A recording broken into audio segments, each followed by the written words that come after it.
Namo Buddhaya. I pay homage to the Blessed One, the Supremely Enlightened Buddha. Sadhu. I pay homage to my teacher, Swami. Sadhu.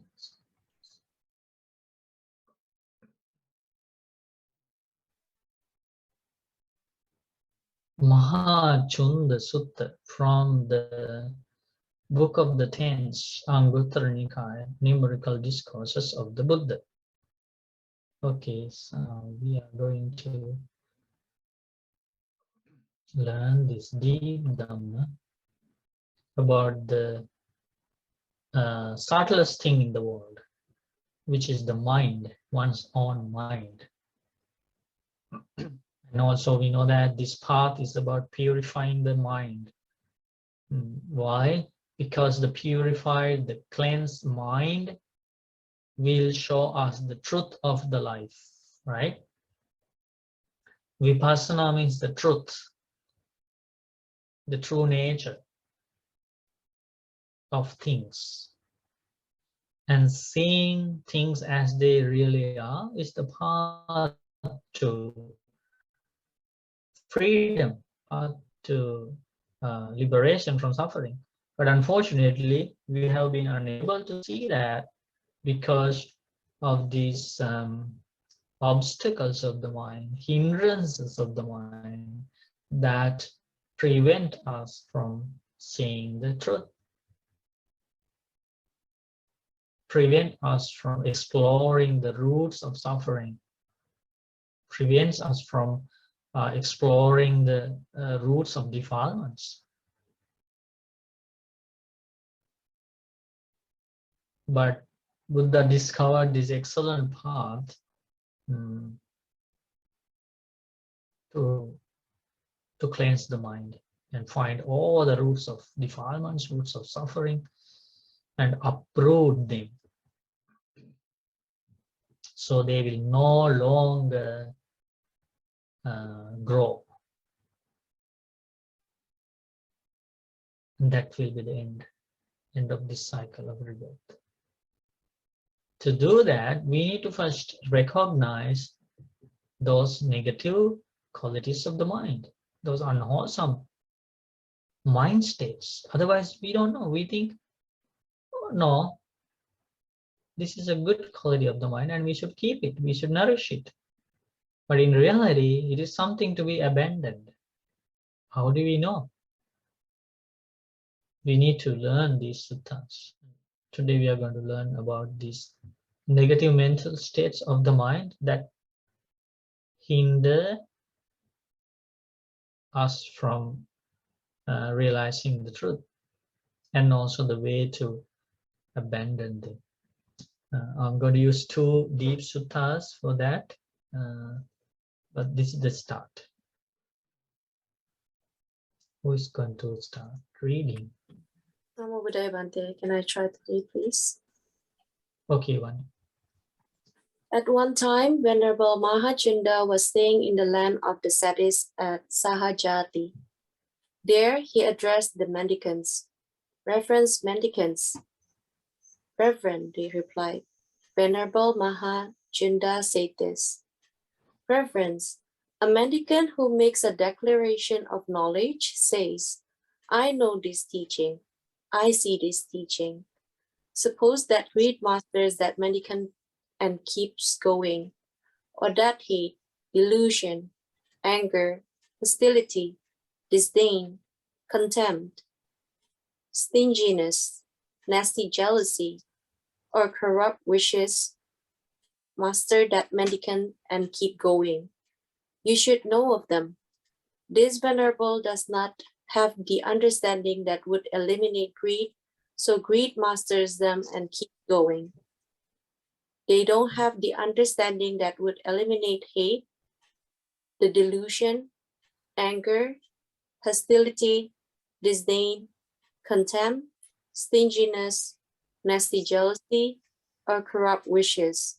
So corrupt wishes master them and keep going. A mendicant who makes a declaration of development says, I am developed in physical endurance, ethics, minds, and wisdom.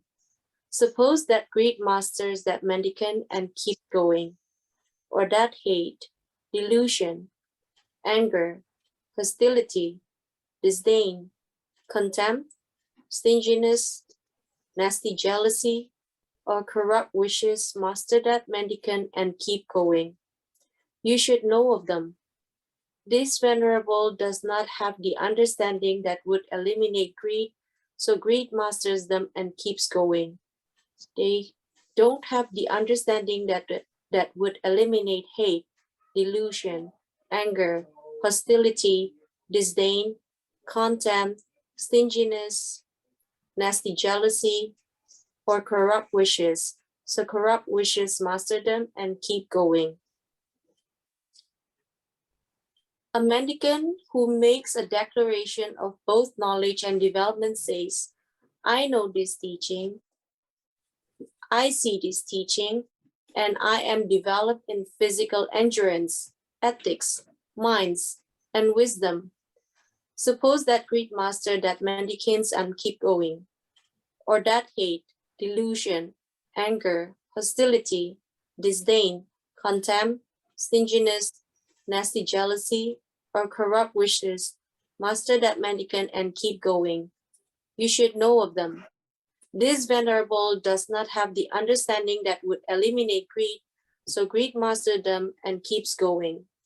They don't have the understanding that would eliminate hate, delusion, anger, hostility, disdain, contempt, stinginess, nasty jealousy, or corrupt wishes. So corrupt wishes master them and keep going. Suppose a poor, needy, and penniless person was to declare themselves to be rich, affluent, and wealthy. But when it came time to make a payment, they weren't able to come up with any money, grain, silver, or gold. Then they would know of them. This person declares themselves to be rich, affluent, and wealthy, but they are in fact poor, penniless, and needy. Why is that? Because when it came time to make a payment, they weren't able to come up with any money, grain, silver, or gold. In the same way, a mendicant who makes a declaration of knowledge and development says, I know this teaching, I see this teaching, and I am developed in physical endurance, ethics, mind, and wisdom. Suppose that greed masters that mendicant and keeps going, or that hate, delusion, anger, hostility, disdain, contempt, stinginess, nasty jealousy, or corrupt wishes master that mendicant and keep going. You should know of them. This venerable does not have the understanding that would eliminate greed, so greed master them and keeps going. They don't have the understanding that would eliminate hate, delusion, anger, hostility, disdain, contempt, stinginess, nasty jealousy, or corrupt wishes, so corrupt wishes master them and keep going. Sadhu. Very good. Okay, now you can understand, at least to some extent, that these negative qualities are not good friends, right? And here Mahācunda Arahantero explains and teaches the Dhamma here, that even though somebody thinks that he has realized this deep Dhamma, he has attained some stage of enlightenment, and he is very well advanced in this path, there is a way to measure that. Somewhat, some kind of a measurement. What is that? If others see that these negative mental states are present in that person, or some actions are visible, and these in that individual, and these actions are based on these unwholesome roots, then the wise people understand that he has misunderstood or overestimated his spiritual attainments. Because even though he says, I know this teaching, I see this teaching, jhana, passaddhi, I have realized this Dhamma. Even though he claims to be,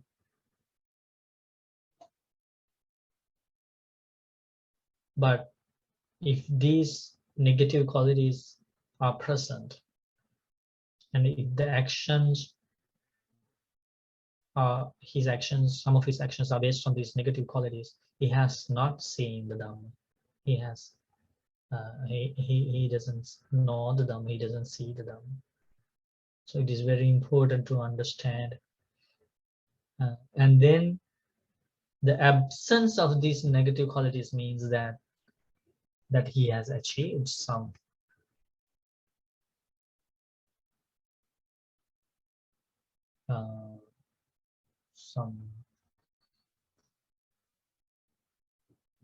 you can say results of the spiritual practice,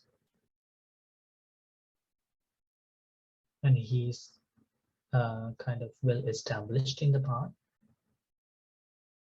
So isn't that important to understand the meaning of these negative qualities and to understand how we can recognize them? So if we check the Pali,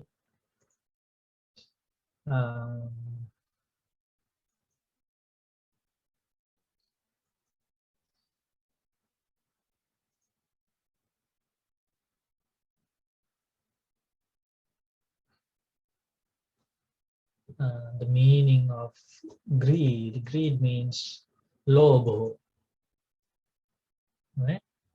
And then hate, doso. Delusion, moho. Pali word is moho. Anger, kodho. Hostility, upanaho. Disdain. What is makko? Makko means you don't like to talk good of others.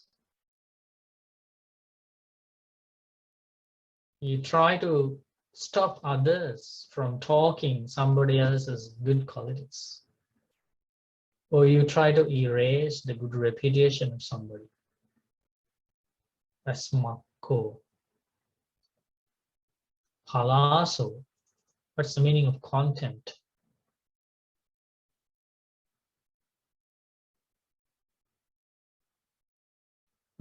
Another meaning is arrogance.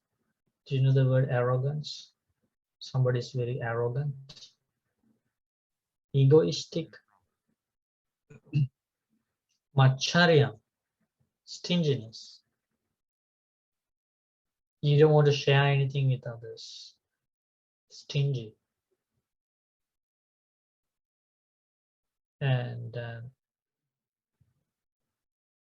lots of craving and clinging for your own belongings, so you don't want to share with others. That's another negative quality. Papika issa, nasty jealousy, another negative mental state. Or corrupt wishes, papika icha. So if these negative states are still present, then we can conclude ourselves that we have a long way to go, right? So it's like a mirror. And then wise people would know this venerable one or this person has not understood the path to eliminate these negative qualities. And that path is nothing else than the Dhamma. Dhamma is the path to eliminate these mental states. The Noble Eightfold Path is the path. Okay, so we are going to talk about that in detail and in depth, and using a few other suttas. I think this is a new topic for all of us, right? And you're going to learn beautiful similes about these things, and also we're going to learn how to work on these things, because regarding bodily uh, bad conduct and verbal misconduct, we know we have precepts, but there are no precepts for the mind. So these are mental unwholesome qualities, and there are unique ways to deal with them. If you like to learn those unique ways, you have to participate in future Deep Dhamma programs. Sadhu, sadhu. Okay, so that's just the beginning part of the Mahācunda Sutta. Do you have any last questions?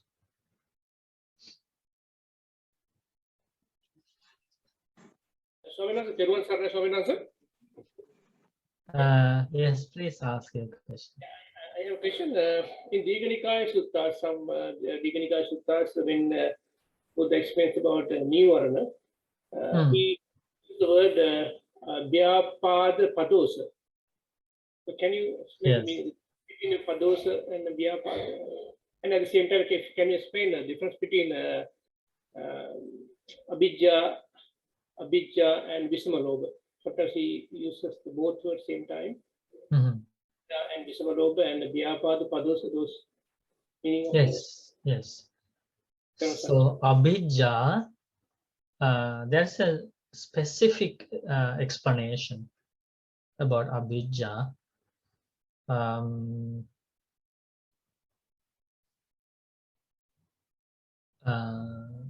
You can find a few suttas from Majjhima Nikaya and Anguttara Nikaya about the explanation, and the Buddha explains the meaning. Yang tang parassa paravittupakarnang tang mama asati. That is the meaning of Abhijja. Yang tang parassa paravittupakarnang tang mama asati. So meaning, Abhijja is stronger than the normal greediness or stinginess. So we have some kind of attachment or greediness or craving for what we use, in different levels. People have some desire, some craving for the belongings. But Abhijja is kind of excessive greed. You can say excessive greed means, as Buddha explained, yantang parasya paravittupakarana. When he sees others' belongings, when he sees others' property, wealth, vehicles, money, and others' belongings, others' possessions, he has this evil wish. Tang mama asati.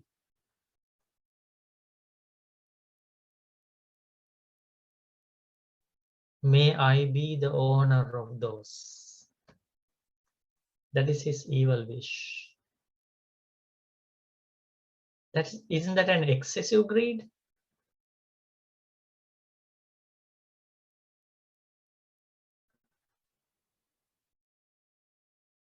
And then governed by that excessive greed, abhijja, this person will try to kill the other person to own that thing, to own that other person's property, to own the other person's vehicle, to own the other person's wealth. And it will be very strong, unwholesome root for that person. He would kill, he would insult that person, and he would make so many, harmful. He would take harmful routes to destroy that person, to eliminate that person. It is because of avijja. And that is the answer for your first question. Vyapada padosa. I think we are going to learn more about that with our future suttas, especially when we talk about this, the rest of the Mahācunda Sutta, and also other sutta related to the negative mental states. Avijja also, I think that's also in these suttas that we are going to discuss in the near future. So yeah, if we talk about the general meaning of Vyapada, as Buddha explained, it is ill will. Padosa means the negative mental state that corrupts the mind. So ill will as an evil, negative quality of the mind that corrupts the mind. That's the basically meaning of the Vyapada padosa. Okay.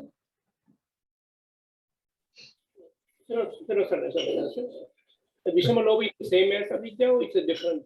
Vishamaloba, I think Vishamaloba is in this sutta that we were discussing. So we will definitely learn about that the next Saturday. Yeah, those are the things actually we are going to learn in details about those negative mental states. Any other questions?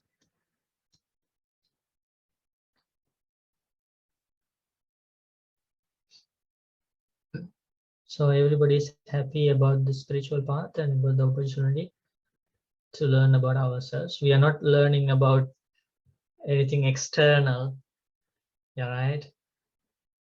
It's just about our life, and that's why we are not wasting time, because we are learning about ourselves, our mind, negative states that arise in our mind, the roots of suffering in our life. It's nothing to do with the invisible world or anything far away from us. It's about ourselves. So it's a really great investment. We are not wasting even a second of this of these studies, and this will definitely for our great benefit. Is everybody happy about that? Okay, please practice sila, samadhi, panya, and achieve the purification of the mind and attain true happiness. Sadhu, sadhu.